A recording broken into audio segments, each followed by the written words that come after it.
जब ये चीज डिसाइड हो जाती है तो फिर की रिक्वायरमेंट्स को लिखा जाता है। तो पहली बात, जब भी अब मैं आपसे कहूंगी कि आप लोगों ने मुझे कुछ आइडियाज प्रपोज किए जिसमें आपने ग्रुपिंग की, ग्रुपिंग के बाद आपने कुछ मुझे बताया जी ये आपके आइडियाज हैं। नेक्स्ट आप काम क्या करोगे, आप एक डॉक्यूमेंट बनाओगे जिसके अंदर आप मुझे एक सवाल का जवाब दोगे कि व्हाई दिस प्रोजेक्ट। वो जो वाई वाला क्वेश्चन है उसका आंसर असल में आपका इंसेप्शन फेज जो है उसको कंप्लीट करेगा।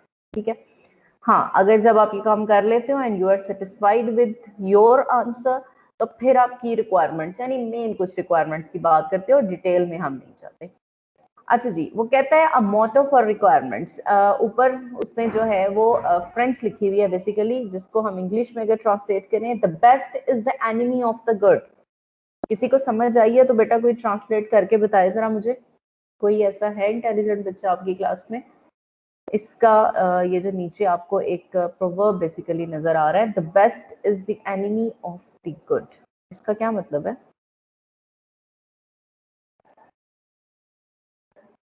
हाँ जी, 5th semester section B, any one of you?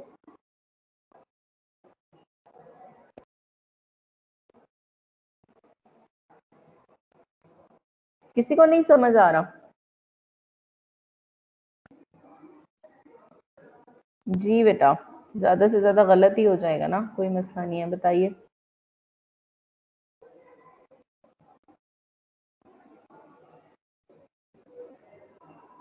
अच्छा चलो यही बोल दो कि आपको नहीं समझ आ रहा।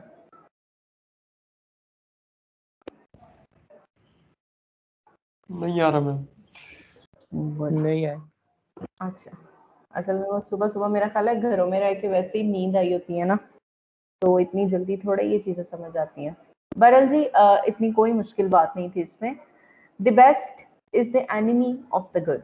ठीक है, एक चीज होती है अच्छी, अब वो चीज अच्छी है, कोई और आता है आके आपसे कहता है कि वो चीज छोड़ो ये चीज ले लो उसकी जगह, आप क्यों वो चीज जो सेकंड वन है उसको लेंगे?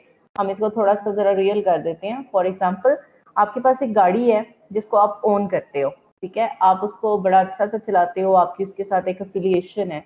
कल को कोई आता है और आपसे कहता है इस गाड़ी को छोड़ो और ये वाली गाड़ी ले लो, आप क्यों वो गाड़ी लेंगे? आसान सा जवाब है, अगर वो आपकी गाड़ी से कहीं ज्यादा बेहतर होगी, अगर वो आपके बजट में होगी, ठीक है, और अगर आप उसको अच्छे से खुद ड्राइव कर सकते होगे। तो इट मीन्स दैट एक चीज होती है गुड और एक चीज होती है दी बेस्ट। तो वो जो दी बेस्ट वाली चीज होती है, जो दूसरी वाली गाड़ी आई थी, चूंकि वो दी बेस्ट है तो वो दुश्मन है उस गुड की। क्यों? क्योंकि वो उसको रिप्लेस कर रही है। बात की समझ आई? तो यहाँ पे भी वो यही कह रहा है कि ये जो रिप्लेसमेंट है ना, ये कुदरत का कानून है, ये नेचर का एक असूल है, रूल है। ठीक है, कि एक जो अच्छी चीज होती है उसके मुकाबले में जब बहुत अच्छी चीज आती है तो वो उसको रिप्लेस कर दिया जाती है। ठीक है, अवॉइड पैरालिसिस बाय एनालिसिस। अब ये जो स्टेटमेंट या प्रोवर्ब थी, इसका क्या मतलब था? वही स्टोरी जो मैंने आपको भी पिछली स्लाइड में बताई है कि लोग आपका आइडिया क्यों परचेज करेंगे अगर वो पहले से मौजूद आइडिया से बेहतर होगा। ठीक है, तो अक्सर औकात बच्चे कहते हैं नहीं मैम, हम तो इस लेवल के ऊपर जो है वो सिर्फ इतना सा काम ही कर सकते हैं कि हमने शायद अपनी सिर्फ डेवलपमेंट स्किल्स शो करनी है। ऐसा नहीं है। पहली बात ये कि अगर आप आइडिया ही ऐसा लेकर आते हो कि जिसमें बहुत कम काम हुआ हुआ है, जिसमें कंपटीशन ही बड़ा कम है, देखें ये भी एक ट्रिक होता है ना कि आपने फील्ड ही वो चूज की कि जिसमें कंपटीशन ही बड़ा कम था। ठीक है, तो फिर तो आप काम भी ज्यादा ना करो तो कोई मसला नहीं है। So same is the case कि whenever you come with an idea, तो याद रखिए कि वो जो एग्जिस्टिंग गुड आइडिया है उससे बेहतर होना चाहिए ताकि आपका बेस्ट आइडिया रिप्लेस कर सके आपके गुड आइडिया को। बात की समझ आ गई? अब बच्चे कुछ आते हैं वो कहते हैं जी हम इतने नए आइडियाज के साथ भी नहीं आ सकते। इट्स ऑल ओके, ठीक है, आप एक लाइब्रेरी मैनेजमेंट सिस्टम के नाम के साथ आ जाओ, लेकिन फिर मुझे उसके अंदर एक से दो एक स्ट्रॉन्ग मॉड्यूल्स चाहिए। वो कैसे होंगे, वो क्यों होंगे, उनको किस तरह से आपने डेवलप करना है, ये सब सोचना अब आपका काम है। ठीक है, कहते हैं जी avoid paralysis by analysis. Paralysis का मतलब होता है अपाहज हो जाना। एनालिसिस इतना ज्यादा करते हैं हम एसडीएलसी में, इतना ज्यादा करते हैं कन्वेंशनल अप्रोच के अंदर कि जो असल हमारे पास प्रॉब्लम की इंप्लीमेंटेशन या प्रैक्टिकल का टाइम आता है तो हमारा एनालिसिस बहुत सा टाइम ले चुका होता है। बिल्कुल इसी तरह डॉक्यूमेंटेशन पे हम बड़ा ज्यादा फोकस करना शुरू कर देते हैं। तो वो कहते हैं कि ये वाला काम नहीं करना कि एनालिसिस के अंदर आप पैरालाइज हो जाओ, आप अपाहज हो जाओ, आपको समझ ही ना आए कि इससे आगे भी कोई चीज हो सकती है। ठीक है, आप उसको इन डेप्थ पेजेस के ऊपर ही उतारते रहो। It kills the budget without significantly benefiting the corporation. तो कहता है ये आपका budget as well as time जो है दोनों को वेस्ट करेगा। क्लासिक मिस्टेक की एक बात कर रहे हैं, too much time and money wasted in the fuzzy front end. ठीक है, अच्छा पहले से ही जो है ना वो इसके बारे में बात शुरू कर देते हैं कि अच्छा डिटेल्स में जाना शुरू कर देते हैं। अब उन डिटेल्स की जरूरत नहीं होती। पहली बात ये कि आप इस चीज को, अगले बंदे को इस चीज से कन्विंस करो कि आपका आइडिया ही बहुत अच्छा है। सो इंसेप्शन के अंदर फोकस हमारा किस चीज पे होगा? आइडिया हंटिंग पे और उसकी डिफेंडिंग पे। ठीक है, दो चीजें हैं।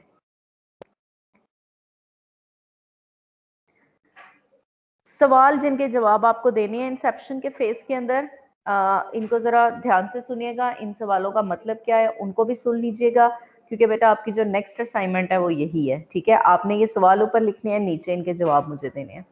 What is the vision for this project? बड़ा सिंपल सा क्वेश्चन है। बहुत दफा आपने ये लफ्ज सुना होगा, विजन का आम हम इस्तेमाल करते भी रहते हैं।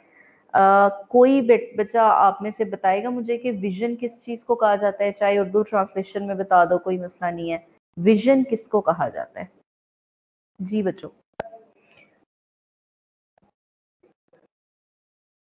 हाँ जी बताइए, विजन किसे कहते हैं?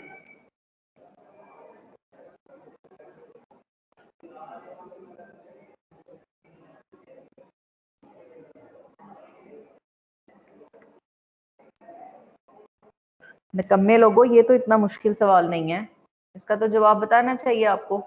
या मैं ऐसा करूं कि रोल नंबर वाइज आपको कॉल करूं और अगर मुझे उसकी तरफ से आंसर नहीं आता तो एब्सेंट तो मार्क हो, साथ में सेशनल भी काटूं आपके। तो वॉलंटियरली अगर कोई बताना चाह रहा है तो बताए। मैम विजन ऑफ प्रोजेक्ट मतलब कि वो सॉफ्टवेयर जो हम छोड़ दो प्रोजेक्ट को, छोड़ दो प्रोजेक्ट को बेटा, मैं विजन सिर्फ पूछ रही हूँ। विजन किसको कहते हैं जेनेरिकली? मैम मकसद को कहते हैं, अवलीन हाँ मकसद के, इसका मकसद क्या है? जो कोई ओके भी जी, चीज अवलीन मकसद को कहते हैं। उसका मकसद ठीक है, क्या है, जब वो क्रिएट होगा तो हमारी अकॉम्प्लिश करेगा कि नहीं। ओके जी, गुड। ठीक है, इसके अलावा कोई और बच्चा?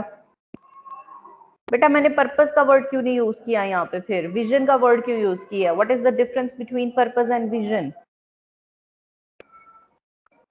एक लफ्ज होता है पर्पस, एक होता है ऑब्जेक्टिव, एक होता है विजन। क्या फर्क है तीनों में, पता है किसी को? अच्छा जी, बहरहाल बेटा अगर हम इन तीनों वर्ड्स को देखें, और चूंकि हमारी मेरी आपकी हमारी जबान जो है वो उर्दू है, मैं उसमें आपको अगर समझाऊं ट्रांसलेट करके तो मेरा हल ज्यादा आसान हो जाएगा। पर्पस की अगर हम उर्दू ट्रांसलेशन करें तो हम कहते हैं मकसद। ऑब्जेक्टिव की अगर हम उर्दू ट्रांसलेशन करें तो हम कहते हैं मकसद। ठीक है, इवन आप में से 2 स्टूडेंट्स विजन की जब ट्रांसलेशन की उर्दू में तब भी कहा मकसद। 3 डिफरेंट काइंड्स ऑफ वर्ड्स, लेकिन तीनों का मतलब जो है वो आपके ख्याल के मुताबिक सेम है, जबकि ऐसा नहीं है। ठीक है, देखिए एक चीज होती है विजन, एक होती है पर्पस और फिर ऑब्जेक्टिव। लोएस्ट लेवल पे होते हैं ऑब्जेक्टिव, उससे एक ग्रेड अप होता है आपका पर्पस, और सबसे ऊपर होता है आपका विजन। ठीक है, अब इसमें ये देखिए कि मैं एग्जाम्पल आपको देती हूँ। कायदे आजम की एग्जाम्पल ले लेते हैं हम। ठीक है, सो कायदे आजम वॉज द पर्सन जिनका एक विजन था, और वो विजन क्या था कि वो एक मुल्क जो बनाएंगे, मुसलमानों के लिए अलहदा मुल्क बनाएंगे, और वो मुल्क इस्लाम के नाम पे कायम होगा, और उसमें तमाम इस्लामी असूल और कवानीन जो हैं वो रिलाय करेंगे, वो रूल करेंगे। ठीक है, सो दिस इज अ विजन। उसके लिए उनका पर्पस क्या था कि उन्होंने एक अलहदा से अपनी पॉलिटिकल पार्टी बनाई और उसको एक मकसद के नीचे इकट्ठा किया। ठीक है, उन सबको आपस में जोड़ दिया। ऑब्जेक्टिव्स क्या थे उसके लिए उन्होंने कुछ प्रोटेस्ट भी किए, कुछ मीटिंग्स भी की। उसके लिए वो उन्होंने आपस में कुछ ना कुछ, कहीं ना कहीं जिसे कहते हैं पॉलिटिकली कुछ ना कुछ चीजों को देखा भी, एक दूसरे के साथ ज्वाइनिंग भी की, कहीं पे इख्तलाफ भी किया। सो ऑब्जेक्टिव्स छोटे छोटे स्टेप्स होते हैं जिनको कंप्लीट करके हम एक पर्पस को हासिल करते हैं। और विजन जो होता है आपका वो बहुत ब्रॉड लेवल पे होता है। विजन कहा जाता है नजरिए को, विजन कहते हैं इन लॉन्ग टर्म पर्पस को, ठीक है। जिस तरह आप में से अगर कोई कहता है कि मुझे डॉक्टर बनना है, तो बेटा डॉक्टर बनना जो है वो एक पर्पस है, पर्पस ऑफ योर लाइफ, ठीक है। अब उस डॉक्टर बनने के लिए आपको कुछ ऑब्जेक्टिव्स जो हैं वो अपने सामने रखने पड़ते हैं। मसलन आपको मैट्रिक में साइंस पढ़नी है और मार्क्स अच्छे लेने हैं, आपको अच्छे मेडिकल कॉलेज में एडमिशन लेना है, तो उसके लिए आपको फिर इंटर जो है उसमें अच्छे मार्क्स लेने हैं, फिर उसके बाद आपको स्पेशलाइजेशन की तरफ अगर मूव करना है, वो इन सबसे ऊपर एक आपका विजन होगा। विजन क्या होगा? मुझे कल को अपना एक हॉस्पिटल बनाना है जहां पे मैं एक उसका जो बजटिंग स्कीम है वो ऐसी रख सकूं कि जिसमें मैं लोगों की खिदमत कर सकूं। सो दिस इज योर विजन। तो जो विजनरी लीडर्स होते हैं वो ऐसे ही होते हैं कि वो अगले 2 साल की या 1 साल की बात नहीं सोचते, वो अगले 20 साल के बाद की बात करते हैं, वो अगले 10 साल की बात करते हैं कि हम ये जो आज काम शुरू कर रहे हैं ये अगले 10 साल बाद हमें ऐसे फायदा पहुंचाएगा, ठीक है। सो विजन का मतलब ये होता है कि आपका लॉन्ग टर्म पर्पस क्या है। विजन का मतलब ये होता है कि आपका एक ब्रॉडर पर्पस क्या है, ओवरऑल आपका क्या पर्पस है। जैसे अभी थोड़ी देर पहले मेरे पास कुछ स्टूडेंट्स आए हुए थे, वो मुझसे आइडिया डिस्कस कर रहे थे कि पाकिस्तान के अंदर ये जो पोलियो वैक्सीनेशन सिस्टम है ये कंप्यूटराइज्ड नहीं है, तो हम अपना फाइनल ईयर प्रोजेक्ट इसके ऊपर करना चाहते हैं कि जो पोलियो वैक्सीनेशन है इसके साथ वो जो बच्चों को 1 साल के अंदर इंजेक्शन वाला भी सारा काम है ये जो हेल्थ वर्कर्स करते हैं, तो हम कम्युनिटी हेल्थ वर्कर्स के साथ मिलके डाटा वहां से लेंगे और क्या करेंगे कि कंप्यूटराइज्ड करना शुरू करेंगे। फर्स्ट लेवल के ऊपर तो सिर्फ गुजरात में, उसके बाद नेक्स्ट जो है वो आप इसको बड़ा भी कर सकते हैं। अब देखिए, सो दिस इज अ विजन कि अगले 2 से 3 साल अगर उनका ये प्रोजेक्ट अप्रूव हो जाता है, वो लोग भी इसको सीरियस लेते हैं, शायद 2 साल लगे, 3 साल लगे, बट इट्स अ विजन कि पाकिस्तान जो है वो पूरे एशिया के अंदर फर्स्ट ऐसा कंट्री बन जाएगा जो कि कंप्यूटराइज्ड वे के अंदर इस वैक्सीनेशन को ऑपरेट करेगा, ठीक है। सो this is a vision. Purpose क्या है उनका? इस वक्त उनका पर्पस ये है कि उनका बड़े अच्छे तरीके से अप्रूव हो जाए, ठीक है, ये FYP, और वो अच्छे ग्रेड्स या डिग्रीज लेके निकल जाएं। उसके लिए ऑब्जेक्टिव्स उनके क्या होंगे? टाइम पे प्रपोजल सबमिट कराएं, फर्स्ट टाइम डॉक्यूमेंटेशन कराएं, सेकंड डॉक, सारी चीजें, ठीक है। सो ऑब्जेक्टिव्स लोएस्ट लेवल के ऊपर होते हैं। विजन आपका क्या होता है कि पाकिस्तान जो है वो एक पोलियो फ्री कंट्री बन जाए। So this is a vision. So आपका प्रोजेक्ट जो है उसका एक लॉन्ग टर्म बेनिफिट जो है उसको हम कहते हैं कि वो इसका विजन है, ठीक है। कहता है what is the business case? Business case का मतलब मार्केट में सेल होगा। मार्केट के अंदर जो है, क्योंकि हमने चीज बेचनी है, हम सॉफ्टवेयर इंजीनियर्स हैं, हमने सॉफ्टवेयर को अपने घर में थोड़ा ही रखना है, या क्या हमने सिर्फ ऐसे सॉफ्टवेयर बनाने हैं जो सिर्फ इंसानी खिदमत के तौर पे काम आ सके? नहीं, बल्कि हमें उनको सेल आउट भी करना है। क्या हमारे किसी भी आइडिया की इतनी वर्थ है कि कल को लोग उसको खरीदेंगे? ठीक है, जैसे मैंने आपको पोलियो वैक्सीनेशन सिस्टम की बात की है, तो ऑब्वियसली अगर ये लोग अच्छा काम करते हैं तो क्यों नहीं खरीदेंगे? जरूर खरीदेंगे वो लोग, ठीक है। तो ये कल को अपनी उस मेहनत का मुआवजा भी ले सकते हैं। अगर आप कोई यहाँ पे बैठती हो और बैठ के आपने एक स्टैटिक किस्म की वेबसाइट बना दी है जिसमें आप सेल परचेज का काम कर रहे हो, मुझे बताओ उसका बिजनेस केस क्या होगा? जीरो होगा, ठीक है। सो आपका कोई भी जो प्रोजेक्ट है उसका बिजनेस केस डिस्कस करना भी जरूरी होता है। Is the project feasible? बेटा फिजिबल का यहाँ पे क्या मतलब है? अगर आप कल को मेरे पास इस आइडिया के साथ आते हो कि आपको ये देखना है कि टोटल जो है वो हमारे जो जमीन है और जो कोई भी सैयारा ले लें, मार्स की बात कर लें, कि यहाँ तक जाने में जो है वो जो टोटल हमारे पास यूं समझ लीजिए कि डिस्टेंस है, उसकी कैलकुलेशन के लिए हम एक कंप्यूटराइज्ड टूल छोटा सा डेवलप कर रहे हैं, ठीक है, जो आपको डिफरेंट काइंड ऑफ स्केल्स के अंदर डिस्टेंस बताएगा। पॉइंट इज दैट कि इस चीज की जरूरत ही नहीं है, ये फिजिबिलिटी वाइज जीरो है, ठीक है। क्यों? इसका फायदा नजर नहीं आ रहा ना कोई भी फिलहाल आपको, ठीक है। And even there are different kinds of methods जो ये काम कर भी चुके हैं। सो फिजिबिलिटी की भी बड़ी इंपॉर्टेंस होती है। पुरानी एग्जांपल की तरफ फिर आ जाओ।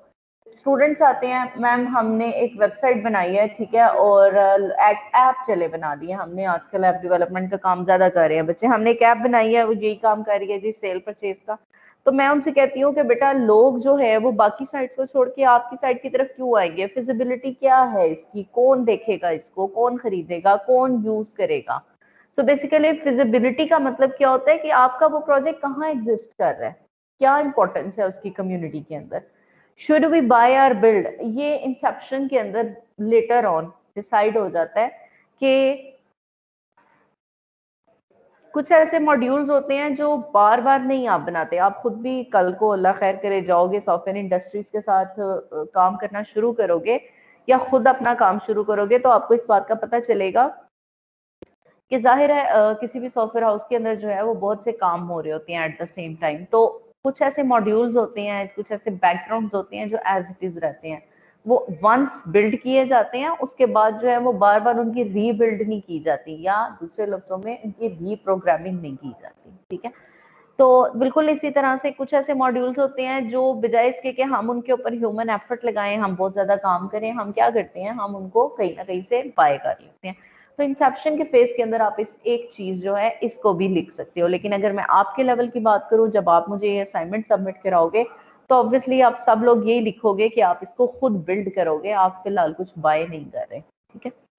Rough estimate of cost, overall एक एस्टिमेशन लगाना कि कितनी कीमत या ओवरऑल कितना हमारा खर्चा होगा, इसमें तो मेरा ख्याल है कोई मुश्किल बात नहीं है।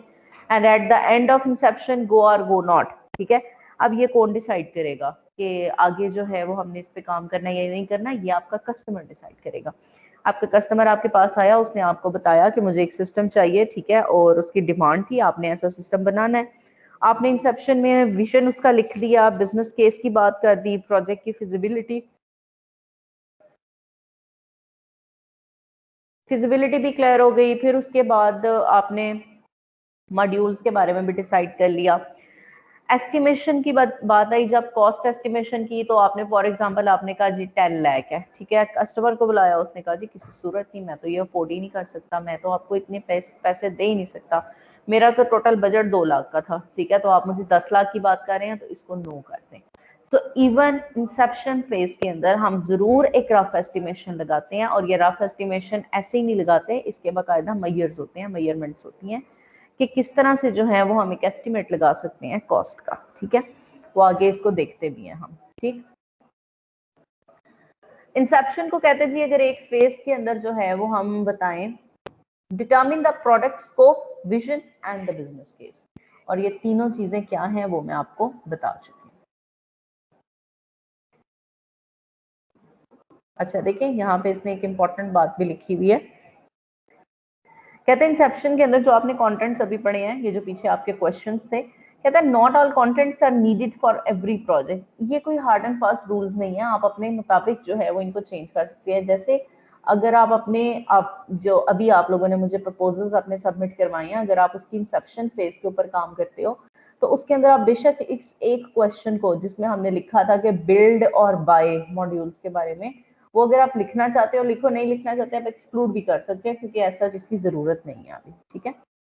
अब वो चीजें जो मैं आपको बता चुकी हूँ उनको दोबारा से जो है वो आपको बता रहा है। विजन एंड बिजनेस केस इकट्ठा वो बता रहा है क्या चीजें हैं, कहते हैं describes the high level goals and constraints, जैसे मैंने बताया कि विजन जो आपका है वो हाई लेवल गोल होता है, पर्पज होता है। The business case and provides N executive summary, executive summary क्या चीज होती है, यूं समझ लीजिए एक इंट्रोडक्शन होता है, ठीक है। तो इंसेप्शन के फेज के अंदर पहला काम आप क्या करते हो, उसके अंदर आप थोड़ा बहुत इंट्रोडक्शन देते हो 4 से 5 लाइनों में कि आपका सिस्टम काम क्या कर रहा है। कहता है usually has an estimate of cost and expected benefit stated in financial terms, business case के अंदर आप थोड़ा सा बता देते हो उसी वक्त कि आपकी एस्टिमेटेड कॉस्ट क्या होगी। यूज केस मॉडल कहते हैं जी describe the functional requirements and related non functional requirements. अच्छा, अब ये जो हेडिंग्स आपको नजर आ रही है ना, ये हेडिंग्स असल में आप जब मुझे अब असाइनमेंट दोगे, आप उसमें असाइनमेंट का टाइटल लिखोगे इंसेप्शन, पहली हेडिंग उसकी क्या होगी, पहली हेडिंग होगी उसकी विजन एंड बिजनेस केस, जिसमें आप क्या क्या लिखोगे, 2 से 3 लाइनों में या 4 से 5 लाइनों में बताओगे मुझे इंट्रोडक्शन अपने प्रोजेक्ट का, फिर उसके बाद 1 से 2 लाइनों के अंदर होगा उसका विजन, और नीचे आप थोड़ा बहुत बताओगे कि उसकी एस्टिमेटेड कॉस्ट क्या हो सकती है, ठीक है। नेक्स्ट आप हेडिंग दोगे यूज केस मॉडल की, कहता है जी describe the functional requirements and related non functional, उसके बाद आपने मुझे नॉन फंक्शनल और फंक्शनल रिक्वायरमेंट्स जो हैं ये टेक्स्ट की फॉर्म के अंदर है, मॉडलिंग की बात कर रहे हैं हम, डायग्राम की बात नहीं अभी कर रहे हैं, ठीक है। तो टेक्स्ट की फॉर्म में आप मुझे लिख के बताओगे, डायग्राम आप तब बनाओगे जब मैं आपको सिखाऊंगी कि यूज केस डायग्रामिंग क्या होती है। उसके बाद जी कहता है कि आप इसके बाद जो है वो मुझे मॉड्यूल्स, ये जो इसने लिखा हुआ है ना, most of names of the most expected use cases, इससे मुराद है आपके मॉड्यूल्स। जैसे अगर आप कोई भी ऑनलाइन सिस्टम बना रहे हो तो उसमें एक लॉगिन वाला काम है, एक होम पेज होगा आपका, सो जो आपके एक्सपेक्टेड मॉड्यूल्स हैं आप उनकी एक लिस्ट बनाओगे, ठीक है। और जरूरी नहीं है कि वो आपकी बिल्कुल एक्यूरेट हो, हम उसमें बाद में कम या ज्यादा कुछ भी कर सकते हैं। अच्छा, ये उसने एक पॉइंट आपको बता दिया, do not confuse a use case diagram with use case. मैं आपसे ये नहीं कहूंगी कि इस असाइनमेंट में आप यूज केस डायग्राम बनाएं, ऑब्वियसली वो बात की बात है। अभी आप सिर्फ टेक्स्ट की फॉर्म में मुझे बताओगे तो यूज केसेस को ही मॉड्यूल्स कहा जाता है, ठीक है, इसके बारे में कंफ्यूज नहीं होना। सप्लीमेंट्री स्पेसिफिकेशन आपकी तीसरी हेडिंग होगी, जिसमें आप non functional requirements that do not appear elsewhere उसके बारे में एक्स्ट्रा से बता सकते हैं। ये वैसे काफी फॉर्मल किस्म की होती है आपकी। Functional requirement describe the functionality of the product, all other requirements that must be met are considered non functional, ठीक है। जिसमें यूं समझ लीजिए कि आपको बल्कि बेहतर पता है फंक्शनल और नॉन फंक्शनल का, नहीं पता तो बेटा ये चीज मैं आपको नहीं बताऊंगी, इसको आपको खुद से एक्सप्लोर करना है, ठीक है।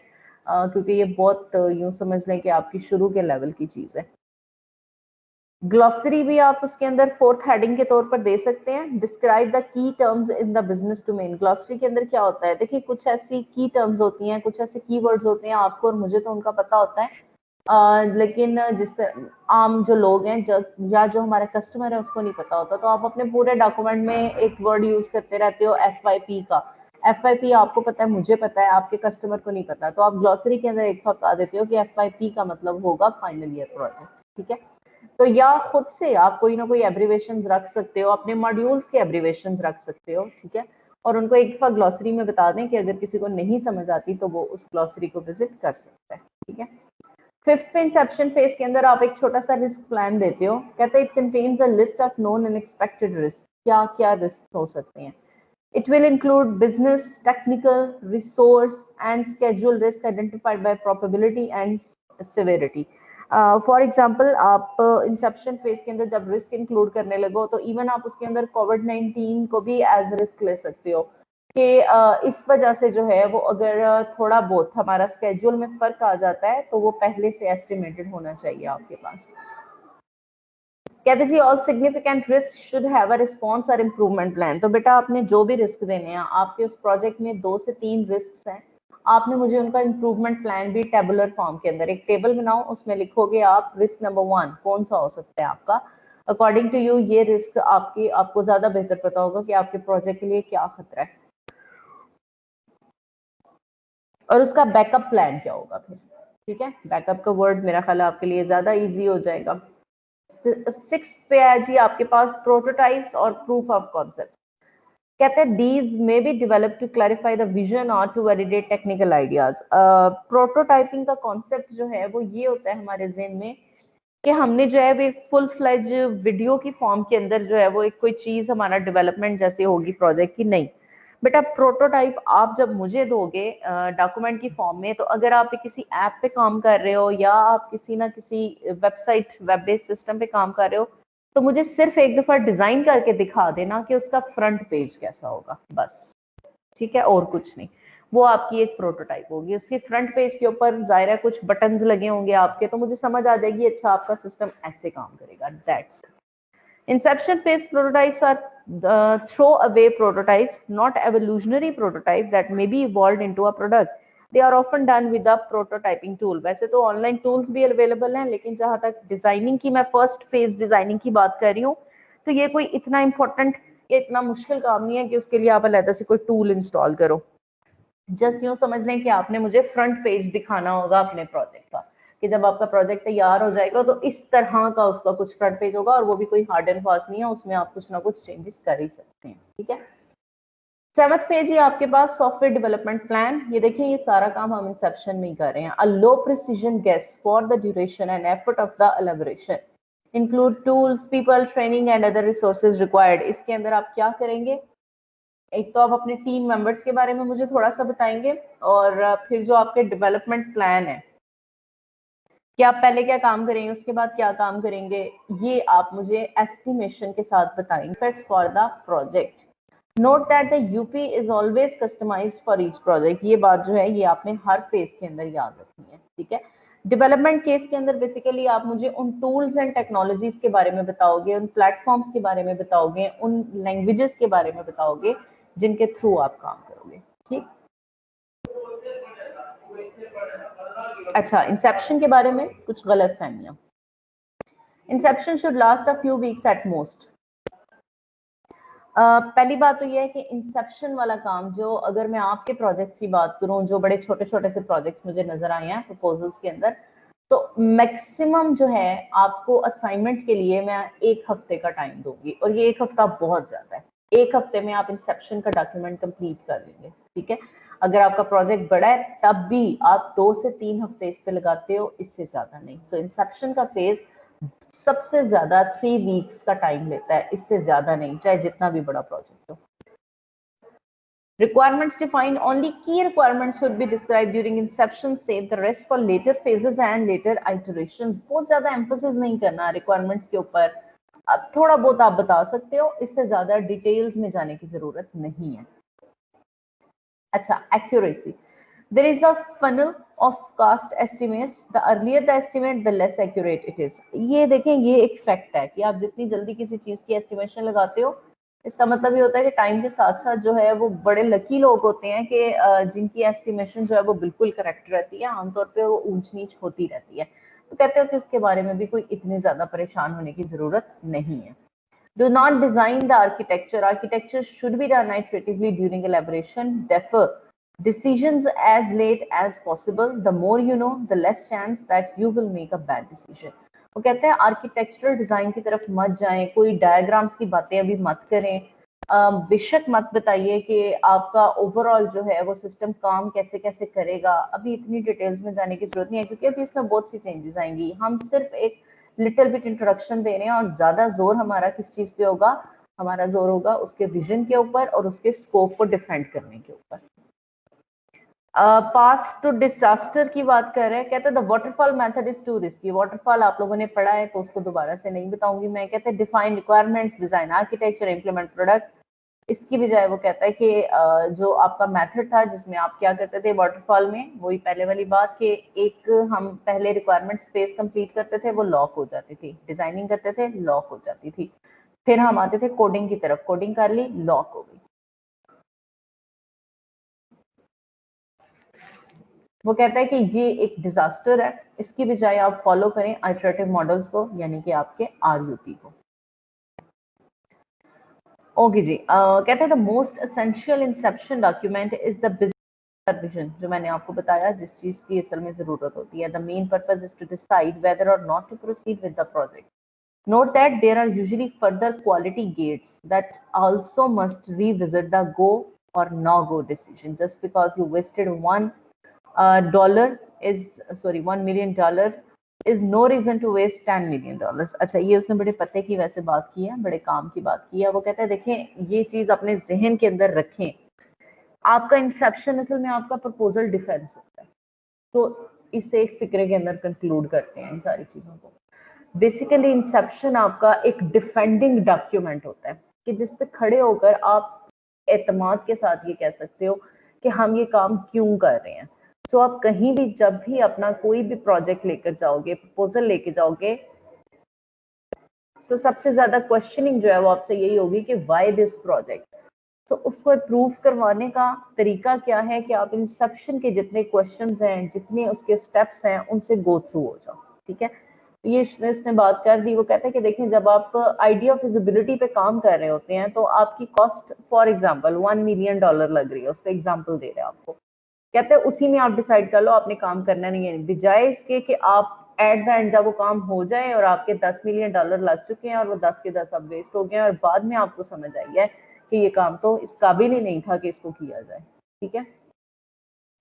कहते हैं you should have identified most of the use cases and actors during Inception. बेटा यूज केसेस और एक्टर्स कौन है? यूज केसेस हैं आपके प्रोसेसेस, यूज केसेस हैं आपके मॉड्यूल्स, एक्टर्स कौन है? जो कि उनको ऑपरेट कर रहे हैं, जैसे एक एडमिन होता है, एक कस्टमर होता है, ठीक है। या मैं एक यूनिवर्सिटी की अगर सिस्टम की बात करती हूँ तो उसमें एक्टर्स कौन कौन हो सकते हैं?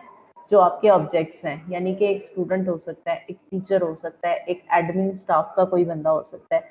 Do not detail all of the use cases, only document the most important ones. सबके बारे में बेशक मत लिखिए, इंपॉर्टेंट वंस की बात कर लें। About 10 or 20% of the use cases should be detailed enough to estimate the scope of the total project। मतलब वो आपको काफी छूट दे रहा है कि अगर आप इतना सा काम भी करते हो इंसेप्शन में तो दैट्स ऑल ओके, ठीक है। अच्छा जी, so I think this is the end of slide. हाँ जी बिल्कुल, ठीक है। तो आज के लिए फिर इतना काफी है, ठीक। ये लेक्चर आपको मैं ईमेल कर देती हूँ। स्टिल लेक्चर आपके सामने है बेटा। कोई ऐसी चीज, कोई ऐसा पॉइंट, कोई क्वेश्चन आपका जो आपको नहीं समझ आया, आप मुझसे पूछ सकते हो। असाइनमेंट के बारे में मैं आपको एक दफा फिर से गाइड कर देती हूँ। आप लोगों ने मुझे ग्रुप्स के नाम और प्रपोजल्स जो हैं वो सबमिट करवा दिए हैं। नेक्स्ट आपने क्या करना है, आपकी असाइनमेंट नंबर 2 टाइटल उसका होगा इंसेप्शन, ठीक है।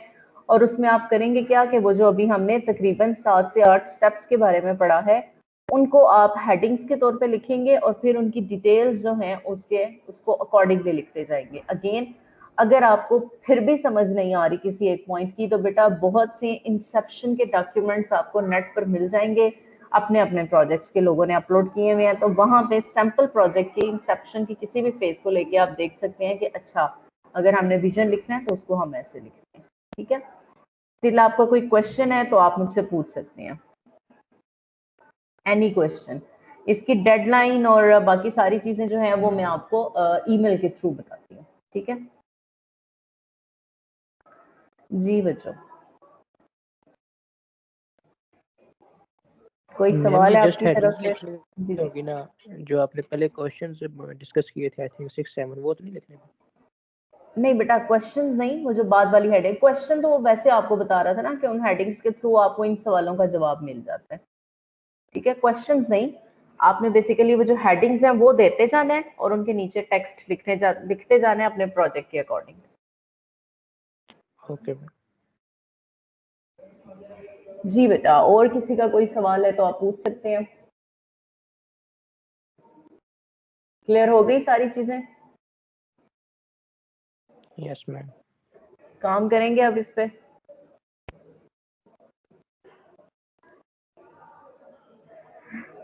इस पे भी यस मैम बोलना था ना?